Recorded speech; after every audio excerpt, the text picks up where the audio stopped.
go over some key splinting points for you. The first one is if you're going to use a cravat, most of the time it will be clean right out of the package and be flat and folded. Even if it's not, you want to check and make sure that it is flat and does not become a constricting band.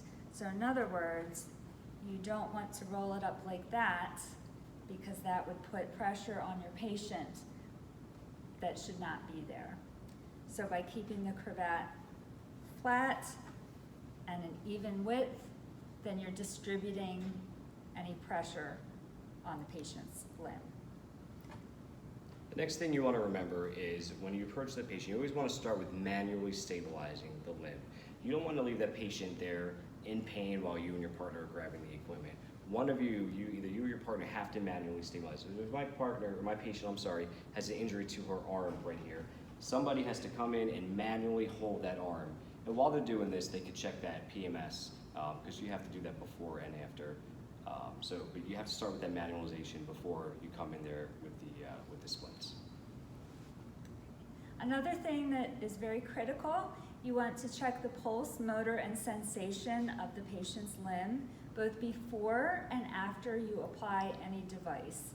And this goes beyond splinting. You will do this when you're applying any kind of equipment to the patient that might interfere with their circulation. So very simply, in this case, the example will be the arm.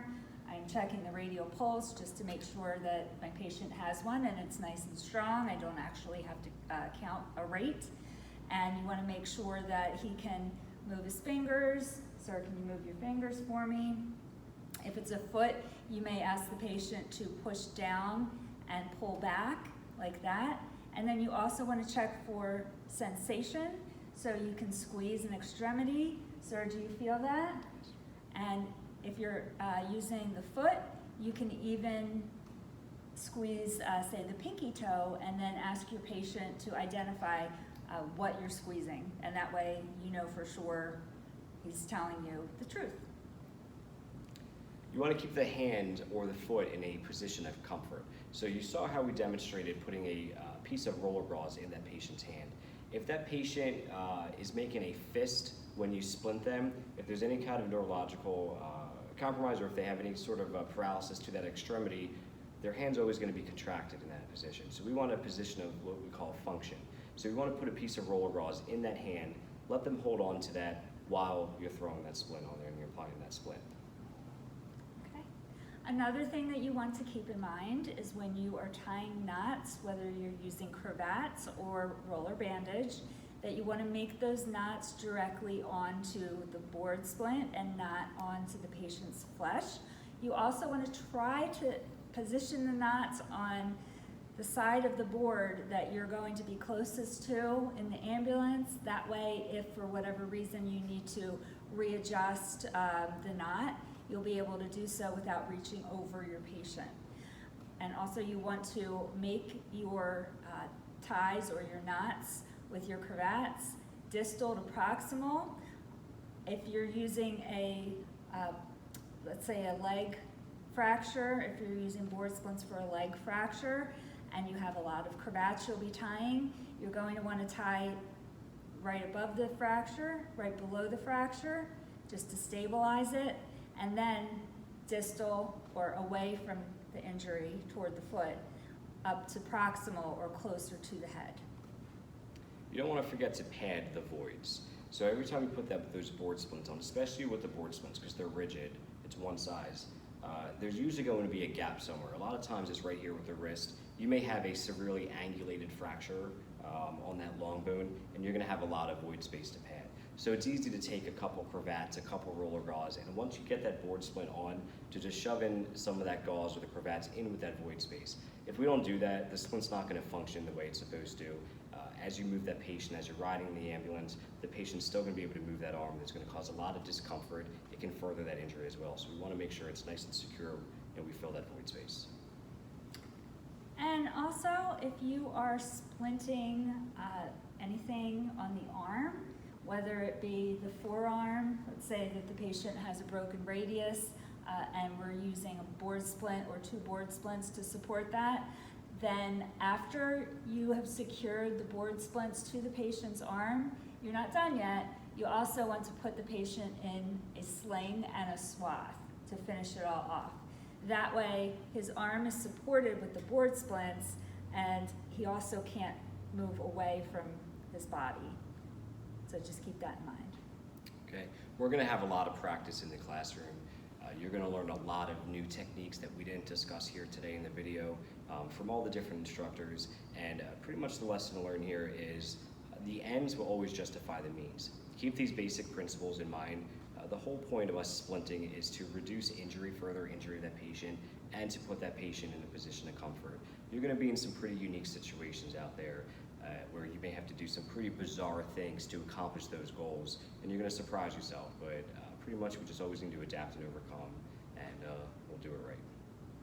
And just also make sure, we don't want to forget that we wear our gloves and any other appropriate personal protective equipment. All right, thank you.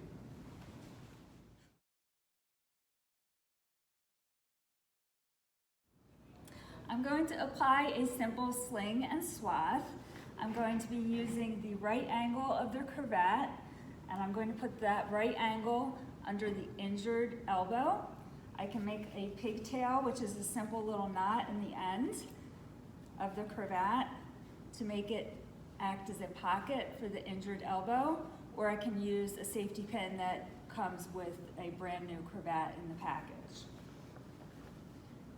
So I'm going to check pulse, motor, and sensation. Can you squeeze my hand, sir? Yes. Do you feel me squeezing? Yes, I do. Okay, good. Again, putting the pocket under the injured side, bringing the cravat over the opposite or uninjured side. Make sure that his fingers are exposed. And then I'm going to tie a square knot, right over left, left over right, making sure not to put the knot behind his neck because I don't want to add pressure to his neck and I don't want to make him uncomfortable when he's sitting against the stretcher. So now I'm going to check, make sure I can still see his fingertips, make sure he still has his pulse. Okay, squeeze my hand, and that will secure the elbow in place, but we're not finished. We need to use a second cravat as a swath. I'm going to use this swath to attach his arm essentially to his body.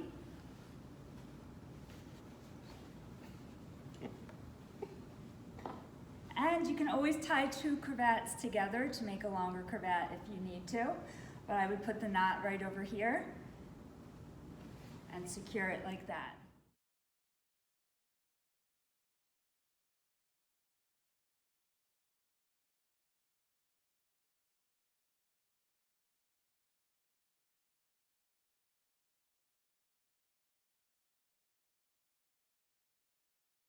You can use the cravat to stabilize the shoulder, and it's very much the same thing.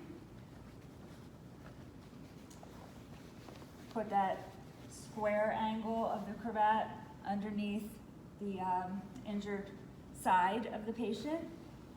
Normally I would have gone around his neck like that, like we did before, and this time I'm going to feed the cravat underneath of his armpit.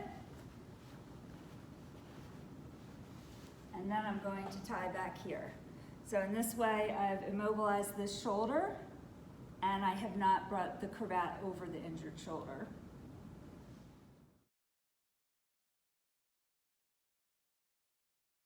All right, now we're going to talk about some basic splinting of the upper extremities. So we have to determine what we anticipate the fracture is going to be. If the fracture is up here at the humerus, that's one bone. So when there's one bone, we use one splint. If it's going to be down here, and we think it's either the radius or the ulna on the other side, we're going to use two bones, two splints, in which case we would sandwich the extremity like this. So first one we're going to do is the humerus. So my partner would come in, and we're always going to hold manual stabilization first. My partner would come in and pretty much just hold the arm in place. And while my partner's doing that, I'm going to come in and grab the equipment. So I have the board splint here. This is our short board splint. You can tell that there's a hard side where the wood is, and a soft side. This is where the foam is. You always want the soft side being on the side of the patient. It's not gonna cause any discomfort for that patient.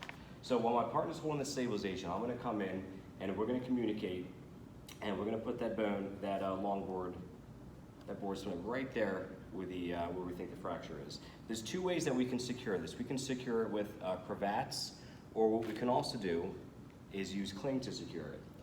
Couple rules that we want when we're using the board splints is we want the board splint to extend past both joints, both adjacent joints, the superior one and the distal one.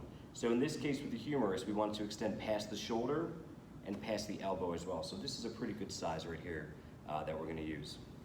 So from here, we're gonna take the cling, and we're just gonna begin wrapping it, making sure it is nice and tight and nice and secure to that patient. Now, anytime we're splinting, we always do the PMS before and after. So we would have check the PMS before, pulse, motor, and sensory. And again, you can use the cling here, or you can use the cravats to tie it.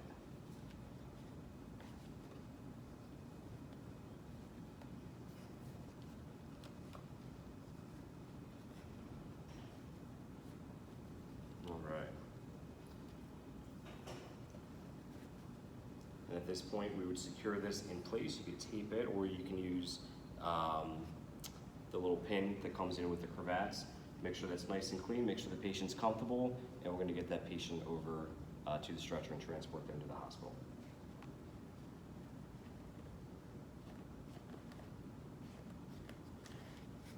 Just stop this. Separate videos. All right.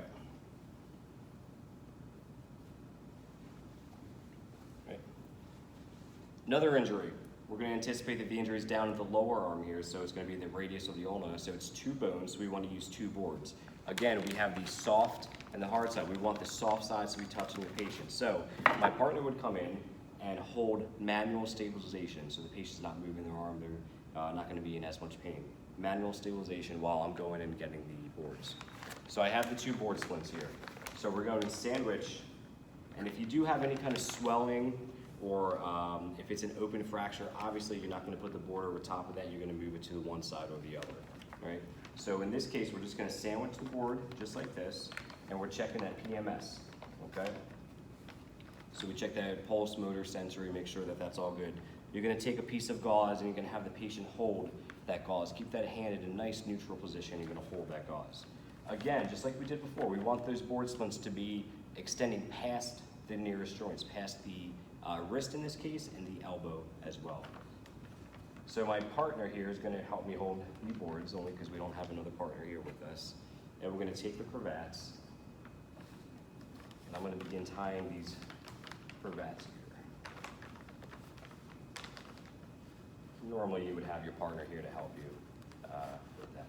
Again, anytime we tie, we don't want any knots touching the side of the patient, so you want these to be on the side of the board itself. So we have one knot there. Let me take another cravats here.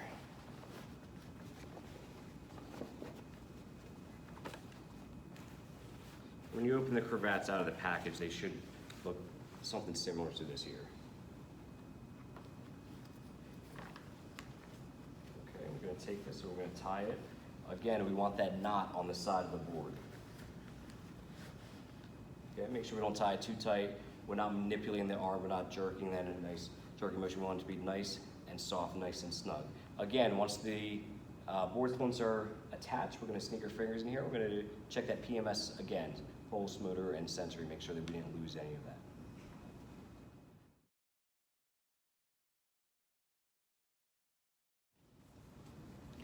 Another option we have in our jump bags are the SAM splints. Right, these are nice because they're in the jump bag, they're always with you when you're with that patient. So if you're not anticipating that you're gonna have a fracture, maybe you're going in just for a general fall victim, you come in and you find that the patient's wrist is fractured.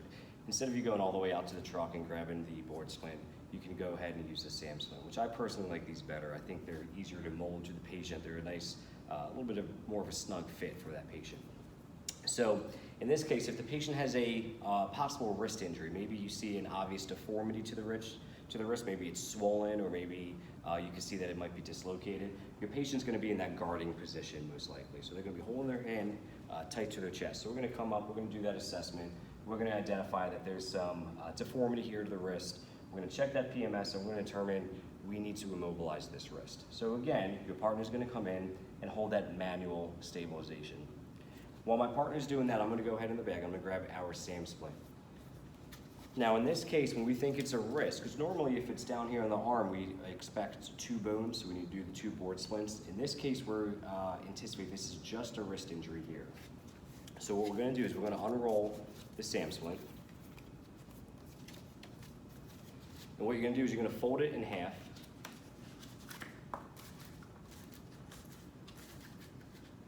Okay? And you're gonna put a little bend in it right here, just for the arm to sit nicely in, like a cocoon here. Okay? And we could do 2 things here. You could roll the end here up for the hand to rest on, or you can give the patient, again, a roller gauze, just to keep that hand in that nice neutral position. So in this case, I'm gonna give my patient the gauze, and she's holding on to that. I'm gonna go ahead, I'm gonna take this splint, I'm gonna put it right underneath of that patient. Now you can see here, there's a big gap here, so you may have to take it out, manipulate the splint a little bit, just to get rid of that, that free space, that gap there. Okay?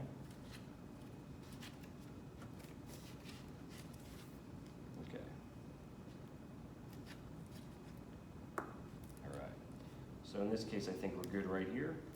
And now my partner is going to go ahead and hold this, and I'm going to go ahead and I'm going to come in. Again, you could do the same thing. You can use the cravats and tie this, or you could take a piece of gauze and you could wrap it around. The thing that you want is you want to make sure you always have access to that radial pulse, so we could go ahead and check that pulse check afterwards. So in this case, my partner is going to hold it, and I'm going to take that roller gauze. I'm going to wrap this nice and neat. Now I prefer the gauze with these only because it's a more of a clean look. You don't have the tails hanging down from the cravats.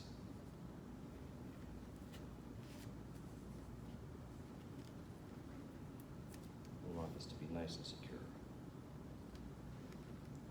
Now you can see here, if there is still a gap down here at this distal end, you could take another piece of gauze, unroll it, and you can fill in that little void space that you're gonna have right there. Because we always wanna fill that void space in whenever we're splinting someone.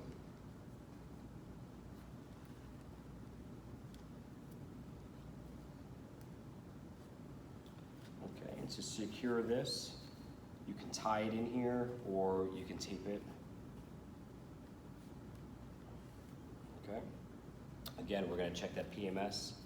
We did it before. We're going to check that PMS again after. Can you feel me touching you? Can you wiggle your fingers?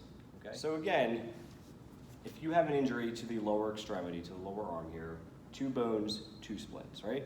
You can still use a SAM splint in this case instead of using the 2 board splints. So we're going to take our SAM splint out and we're going to unroll it again.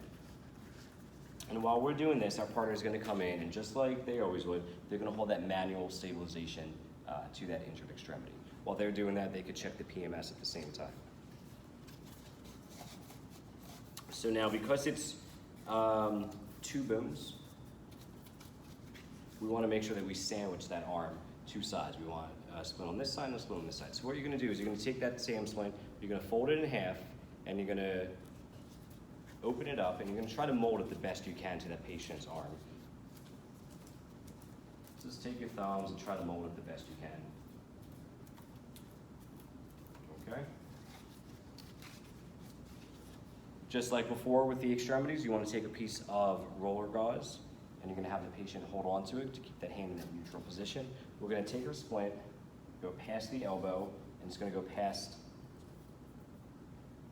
the wrist as well. Now when you're here, you can see there's a little gap there.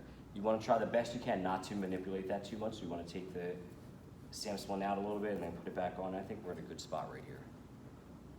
So right here, your partner can hold it. I'm going to use cravats this time. You can take the roller gauze as well. You're going to take the cravats and you're going to tie a knot. We want that knot to be on the side of the splint itself. Try not to let it touch the hand. Again, nice and snug. We don't want to jerk it too much. We just want to make a nice, slow, fluid motion there. We're going to come around again, and we'll put a second one in here just to make sure it's secure.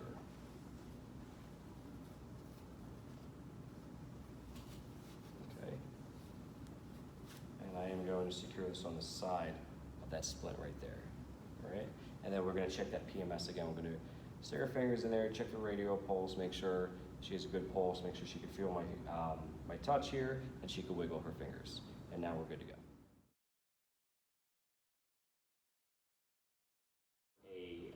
A hip injury, for us to immobilize it, is by utilizing the KED. Notice we have the patient on this KED. The KED is upside down. This is normally where the head is, okay? The torso would be here. So we actually have inverted it. So for the sake of demonstration, we have already log rolled the patient on the unaffected side onto the KED, and now we are ready to secure. So the patient's on the KED backwards.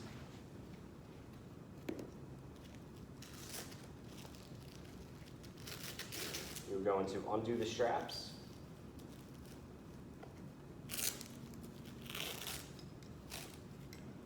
And trying your best not to manipulate that injury anymore.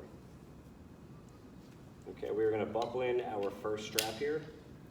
Now notice, just like we would normally on the KED, you don't want to jerk the strap here. It's going to be moving the patient too much. So what we want to do is we want to feed this through. So take the strap and feed it through. Feed it through, make sure it's nice and tight. And feed it through. Okay, that's pretty snug. Now I'm going to take my middle strap.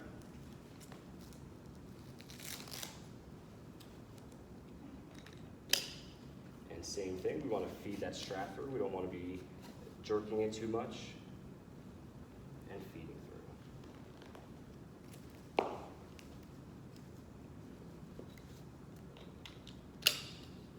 And then your final one here. Now once you have enough tension on this, enough pressure, it's cocooning that patient's pelvis in, they should feel a little bit of relief from that pain because it's no longer unstable and moving around.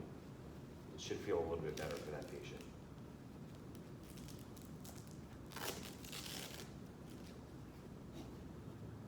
Okay, then I'm going to go back and make sure everything is nice and snug.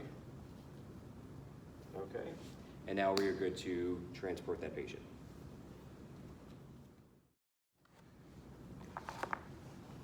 Now we're going to demonstrate the proper technique for an A-frame splint for a broken knee found in this extended position. You'll need 2 padded medium board splints and 3 cravats. Again, checking pulse, motor, and sensation prior to applying the splints. In this case, I'm going to ask my patient to be my assistant and hold the boards in place. I'm going to take my first cravat, feed it behind the void in the patient's knee, being careful not to aggravate the knee because remember that's the injury. And I'm just going to tie the board splints together on the outside of the board. Make this very snug.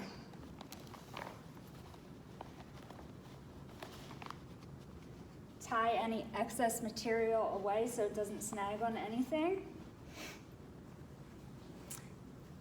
Distal to proximal, you're going to use this cravat to secure both the leg and the splints together as one unit.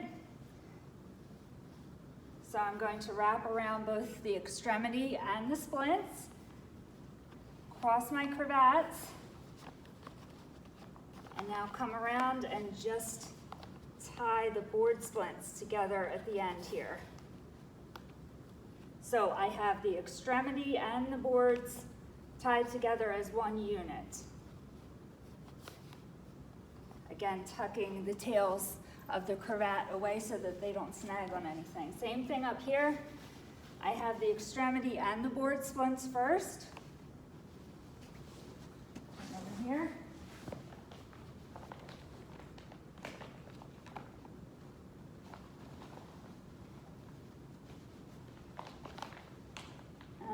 quite have enough material, again, I can tie two cravats together, and then I would make my knot on this side. Can we squeeze them together? We'll let them see. Okay. And recheck pulse motor and sensation.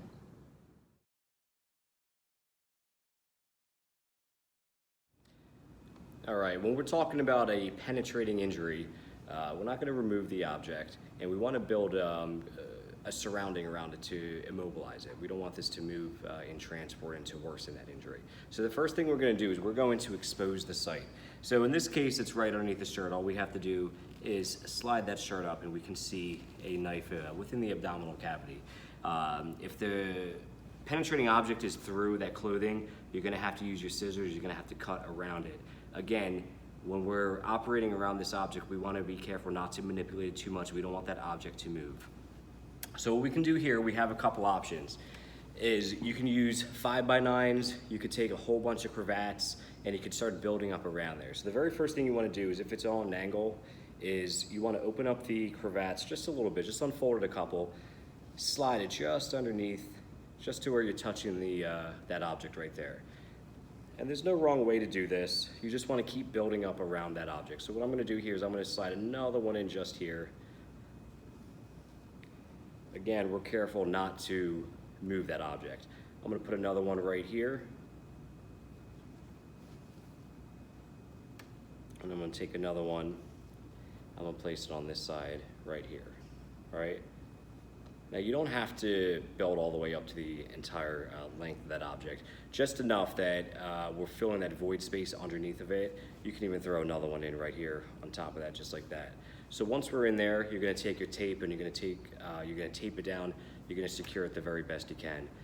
Be careful with the tape. If the patient, they're most likely going to be diaphoretic, so just try to wipe away as much of that sweat as you can, the diaphoresis as you can, and then you're going to tape down on top of that. Once you have this immobilized, it's now safe to move the patient.